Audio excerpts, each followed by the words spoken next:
4 जुलैपासून जी-सी-सी-टी-बी-सीच्या ज्या सर्व परीक्षा सुरू झाल्या, 4 जुलै ते 10 जुलैच्या दरम्यान इंग्रजी 30, 40, 50 ह्या परीक्षा होत्या. 15 जुलै, 16 जुलै आणि 17 जुलै या दरम्यान मराठीच्या परीक्षा होत्या. त्याच्यानंतर 18 आणि 20 तारखेला 19 तारखेला रविवार होता. 18 आणि 20 तारखेला ह्या इंग्लिश 60च्या एक्झाम झाल्या. अशा एकूणात सर्व परीक्षा ह्या जुलैमध्ये पूर्ण झाल्या आहेत.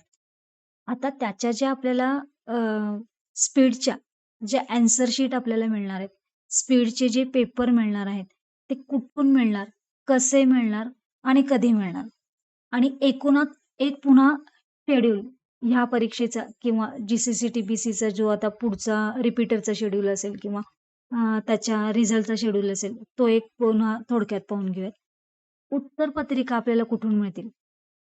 म्हणजे ज्या तुम्ही ॲन्सर सोडवले आहेत, तर ते तुम्हाला इन्स्टिट्यूटच्याच लॉगिनमध्ये दिसणार आहेत. जिथून तुम्ही एक्झामला बसलेले आहात, त्या इन्स्टिट्यूटच्या लॉगिनमध्ये तुम्हाला मिळतील. ते लॉगिन इन्स्टिट्यूट सेंटर जे असेल ते लॉगिन करतील आणि सगळ्या विद्यार्थ्यांचे ते ॲन्सर शीट डाउनलोड करतील आणि ते तुम्हाला सेंड करतील. मग तुम्ही इन्स्टिट्यूटशी संपर्क करू शकता आल्यानंतर आणि तुमचं ॲन्सर शीट मागवून घेऊ शकता. पण हे तुम्हाला स्वतःला वेबसाईटवरती मिळणार नाहीये. हे इन्स्टिट्यूटकडूनच मिळेल. पुढचा पॉइंट, मग याचे स्पीड पॅसेजेस कुठे मिळतील आणि कसे पाहायचे? हे मात्र तुम्ही एम-एस-सी पुणेच्या जी-सी-सी-टी-बी-सी चा जो सेक्शन आहे, त्याच्यावरती बोर्डाने सर्वांनाच डाउनलोड होतील असं ठेवलेलं आहे. डाउनलोड क्वेश्चन पेपर जुलै 2026 असा कॅटेगरी असेल त्याची. ते डाउनलोड केल्यानंतर इंग्लिशच्या क्वेश्चन पेपर डाउनलोड होतील. आधी इंग्लिशचे पेपर मिळतील.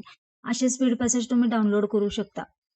बॅचेसनुसार स्पीड पॅसेज असतील, म्हणजे तुम्हाला जो क्वेश्चन पेपर आला स्पीडचा, तो बॅचेसनुसार तिथे तुम्हाला अवेलेबल होईल.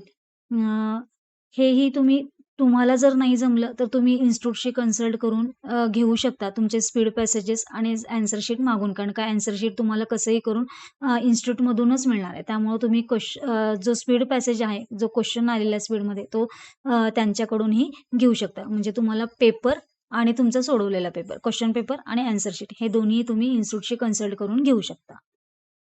पुढचा पॉइंट, ही प्रश्नपत्रिका किंवा हे जे स्पीड पॅसेज आहे ते तुम्हाला कधी मिळतील? आता एक्झाम आधी इंग्लिश 30-40च्या झाल्या, तर याच्या आधी उत्तरपत्रिका आणि स्पीड पॅसेजेस आपल्याला ऑगस्ट महिन्यात साधारणतः तारीख फिक्स नाही, पहिल्या किंवा दुसऱ्या आठवड्यापर्यंत तरी मिळून जातील. त्याच्यानंतर एक 5 ते 8 दिवसाचा कालावधी झाल्यानंतर मराठीच्या उत्तरपत्रिका आणि त्याचे स्पीड पॅसेज मिळून जातील.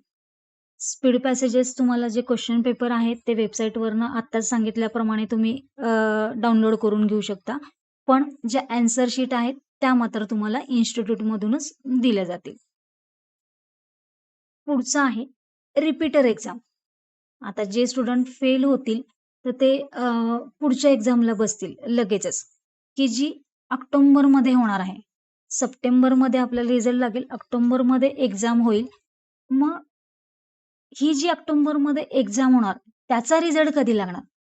आता त्याचा रिझल्ट लगेचच 1 मंथमध्ये म्हणजेच नोव्हेंबरमध्ये आपल्याला लागून जाईल. थोडक्यात एक रिकॅप पाहूयात, शेड्यूल पाहूयात आणि त्याआधी थेअरीचे ॲन्सर की कधी आणि कशा मिळतील ते बघूयात. स्पीड पॅसेजचं सांगितलं. आता थेअरीचं लागोलागच ऑगस्टच्या एंडला तुमच्या थेअरीच्या ॲन्सर कीज पुन्हा वेबसाईटवरतीच मिळतील तुम्हाला. तर ह्यासुद्धा तुम्हाला थेअरीच्या ज्या ॲन्सर कीज आहेत ते तुमच्या हॉल तिकीटवरती तुमचा बॅच नंबर पहा. तुमच्या बॅच नंबर हॉल तिकीटवरती जो असेल तो क्वेश्चन पेपर तुम्ही डाउनलोड करून तुमच्या ॲन्सर की पाहू शकता.